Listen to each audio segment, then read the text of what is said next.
Hello students, welcome back to the old school tutor. आज हम शुरू करेंगे अपना लेक्चर 8, जिसमें हमारा मेन टॉपिक जो है मोर्ले मिंटो रिफॉर्म्स 1909 रहेगा। और एडिशनली उससे पहले हम इंडियन काउंसिल्स एक्ट 1861 और इंडियन काउंसिल्स एक्ट 1892 पढ़ेंगे। ठीक है, तो शुरू करते हैं। क्योंकि जो क्राउन रूल शुरू हुआ था वो शुरू ही डिसेंट्रलाइजेशन से हुआ था, तो इंडियन काउंसिल्स एक्ट 1861 में जो है फर्दर डिसेंट्रलाइजेशन हुई। और इसमें क्या हुआ, रेस्टोर हो गए पावर्स। कौन से पावर्स? Legislative powers. किस जगह के? जो दो और प्रेसिडेंसीज थी, Bombay presidency and Madras presidency. ठीक है, ये पहला स्टेप था। दूसरा स्टेप क्या आया कि न्यू लेजिस्लेटिव काउंसिल्स एस्टैब्लिश किए गए। कहाँ पे? 3 जगह पे हुए। एक तो बंगाल में हुए, एक नॉर्थ वेस्टर्न प्रोविंसेस में हुए और पंजाब में हुए। बंगाल में 1862 में हुए, इसमें डेट से याद रखना इंपॉर्टेंट है। नॉर्थ वेस्टर्न प्रोविंसेस जो है इसमें प्रेजेंट पार्ट्स ऑफ पाकिस्तान आता है और अफगानिस्तान आता है। हो सकता है इंडिया के भी कुछ पार्ट्स आते हो, बट मेजर जो है इंडिया और पाकिस्तान और अफगानिस्तान के पार्ट्स आते हैं। और तीसरा जो है उसके बाद पंजाब में एस्टैब्लिश हुए थे। तीसरी चीज क्या हुई, जो पोर्टफोलियो सिस्टम को जो है रिकग्निशन मिली। पोर्टफोलियो सिस्टम जो है, पहले हम बात करें किसने इंट्रोड्यूस किया था? लॉर्ड कैनिंग ने। कब इंट्रोड्यूस किया था? इस एक्ट के पहले ही उन्होंने जो है पोर्टफोलियो सिस्टम को इंट्रोड्यूस किया था, बट इसको अप्लाई कब किया गया, इसको रिकग्निशन कब मिली? इंडियन काउंसिल्स एक्ट ऑफ 1861 में। पोर्टफोलियो सिस्टम में क्या होता है कि जो मेंबर्स होते थे किसके? वाइसरॉय काउंसिल के, उनको इंचार्ज बनाया जाता था अलग अलग डिपार्टमेंट्स का, और फाइनल ऑर्डर्स और डिसीजन जो है वो ये मेंबर्स ले पाते थे। ठीक है। चौथी चीज, इसमें ऑर्डिनेंस इशू करने का जो है वाइसरॉय को पावर मिला। किस टाइम पे? During emergency. ठीक है, without concurrence of legislative council. जो वाइसरॉय है उन्होंने वो इशू, इस एक्ट के अंडर जो है उनको पावर्स मिले कि वो ऑर्डिनेंसेस इशू कर सकते थे विदाउट कंकरेंस। कंकरेंस क्या होता है? किसी का मानना, ठीक है, किसी का इत्तेफाक रखना किसी चीज से। तो अपना जो उनका लेजिस्लेटिव काउंसिल है उसके कंकरेंस के बगैर इशू कर सकते थे ऑर्डिनेंस। कौन? वाइसरॉय। और उस ऑर्डिनेंस का लाइफ क्या था? 6 मंथ्स। 6 मंथ के बाद वो जो है ऑटोमेटिकली खत्म हो जाती थी, अगर जो है उसको लेजिस्लेटिव काउंसिल रेटिफाई नहीं करता था। ये था इंडियन काउंसिल्स एक्ट। इसके बाद हम आते हैं इंडियन काउंसिल एक्ट 1892 पे।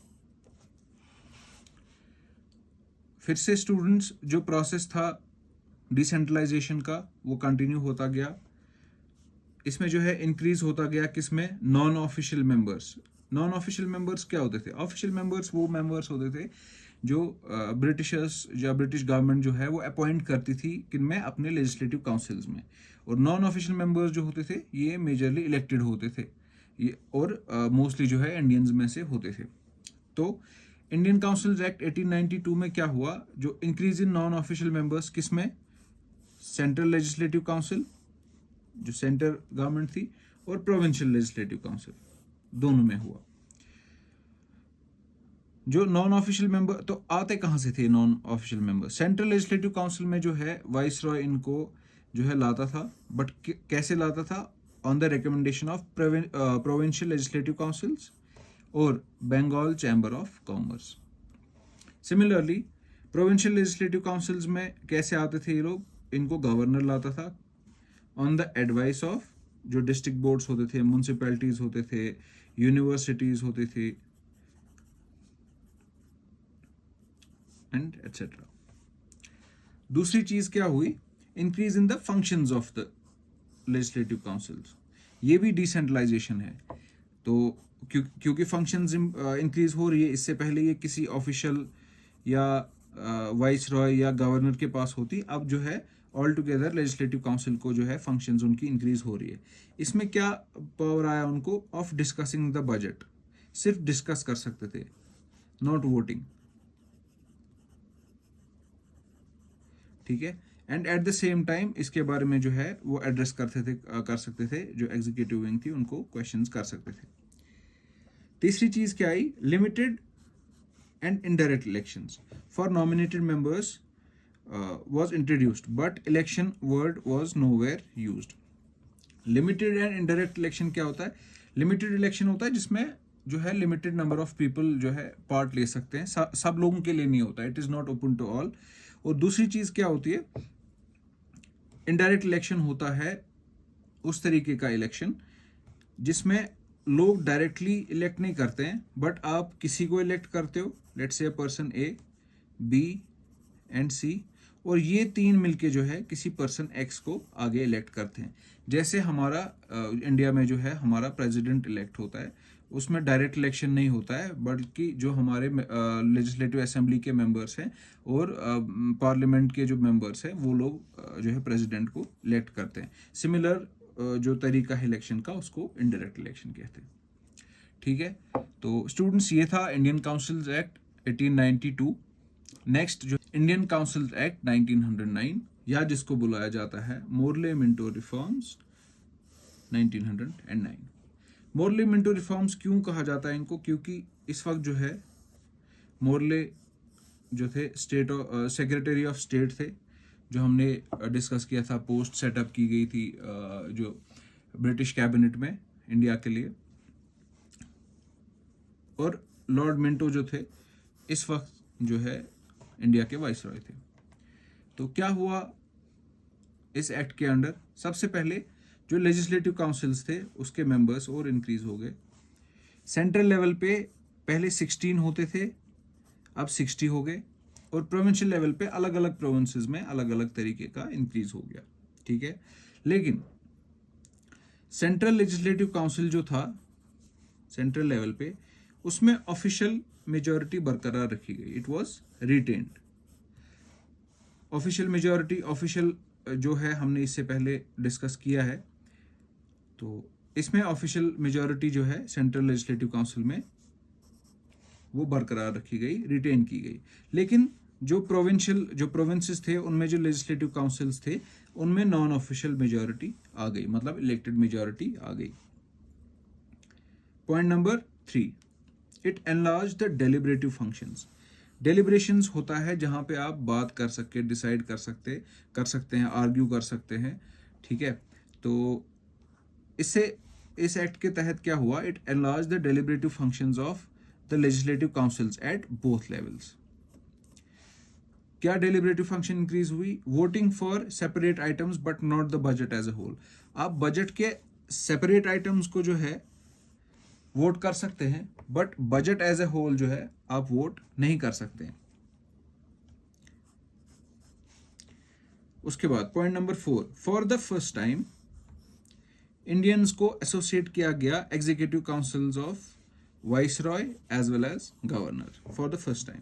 इससे पहले इंडियंस जो है एग्जीक्यूटिव काउंसिल में नहीं आते थे, वाइसरॉय या गवर्नर्स के। और सबसे पहले जो सिटीजन थे इंडिया के, सत्येंद्र प्रसाद सिन्हा नाम था इनका, इनको वाइसरॉय काउंसिल में जगह दी गई एज अ लॉ मेंबर, ठीक है। रिमेंबर दिस गाइज, ये एमसीक्यूज के लिए बहुत इंपॉर्टेंट क्वेश्चन है कि सत्येंद्र प्रसाद सिन्हा जो है, he was the first Indian जिसको वाइसरॉय काउंसिल में जगह मिली एज अ लॉ मेंबर।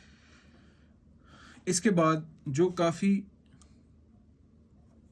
गलत चीज हुई इंडिया के लिए, जो मोर्ले मिंटो रिफॉर्म्स ऑफ 1909 में आए, वो है communal representation. It introduced a system of communal representation for Muslims by accepting the concept of separate electorates. Separate electorates क्या होते हैं? जहां पे एक पर्टिकुलर कम्युनिटी के लोग इलेक्शन के लिए उठ सकते हैं और उसी कम्युनिटी के लोग जो है वोटिंग कर सकते हैं। तो इस एक्ट के तहत जो है, जब वोटिंग और इलेक्टोरेट्स जो है, जब क्योंकि नॉन ऑफिशियल मेंबर्स जो है बढ़ गए प्रोविंशियल लेजिस्लेटिव काउंसिल्स में, और as well as central legislative council में, तो उसके लिए वोटिंग ज़रूरी थी। तो उसके लिए जो अलग अलग इलेक्टोरेट्स बनाए गए, अलग अलग कॉन्स्टिट्यूंसीज आई, उसमें कुछ अलग से जो है इलेक्टोरेट्स दिए गए जिसमें सिर्फ मुस्लिम्स जो है इलेक्ट हो सकते थे और वोट भी जो है सिर्फ मुस्लिम्स कर सकते थे। ठीक है, इसलिए जो है this is the first act जिसने लीगलाइज किया किस चीज को, कम्युनलिज्म को। और लॉर्ड मिंटो जो है उनको कहा जाता है father of communal electorate. Next point, it was the first attempt to introduce representative and popular elements. जो कि मैंने आपको कहा कि इलेक्शंस जो है इसके बाद आए, नॉन ऑफिशियल मेंबर्स जो है प्रोविंशियल लेजिस्लेटिव काउंसिल्स में बढ़ गए और सेंट्रल लेजिस्लेटिव काउंसिल्स में भी जो है उनकी तादाद बढ़ गई, लेकिन ऑफिशियल मेंबर्स से कम रही। So the councils were to be referred as legislative for the first time. इससे पहले उनको जो है सिर्फ काउंसिल्स बुलाते थे, अब जो है उनको लेजिस्लेटिव काउंसिल्स बुलाने लगे, क्योंकि अब जो है लेजिस्लेट करना शुरू हो गए, लोगों की डिलिब्रेशंस इसमें जो है शुरू होने लग गई। और क्योंकि पॉपुलर क्या है, जिसमें जहाँ लोग रिप्रेजेंट हो या जहाँ पे लोगों का ओपिनियन जो है रिप्रेजेंट हो, तो इसमें क्या है, to introduce representative and popular elements in the council for the first time. इसलिए जो है इनको लेजिस्लेटिव, इसी चीज़ को जो है लेजिस्लेशन कहते हैं, और इसलिए इनको जो पहली बार जो है लेजिस्लेटिव काउंसिल्स बुलाया गया। तो स्टूडेंट्स, ये थे आज के 3 टॉपिक्स जो हमने पढ़े। आज जो है हमने लेक्चर 8 खत्म किया इंडियन पॉलिटी का, जो कि अभी चैप्टर 1 ही है। पहले हम काफ़ी स्लो चलते गए ताकि बेसिक अंडरस्टैंडिंग आती रहे। हम थोड़ा फास्ट चलेंगे क्योंकि आई थिंक अब आप लोगों में जो है बेसिक अंडरस्टैंडिंग जो है आने लगी होगी, आप लोग कोप करने लग गए होंगे कि मैं कैसे पढ़ाता हूँ। तो अब जो है अगला लेक्चर, इसमें हम मोंटफोर्ड रिफॉर्म्स पढ़ेंगे, 1935 वाला एक्ट पढ़ेंगे, 1947 वाला एक्ट पढ़ेंगे, और उसी के साथ जो है हमारा हिस्टोरिकल बैकग्राउंड का चैप्टर जो है वो ख़त्म हो जाएगा। आई होप आपको लेक्चर पसंद आया होगा। मिलते हैं अगली क्लास में। Thank you.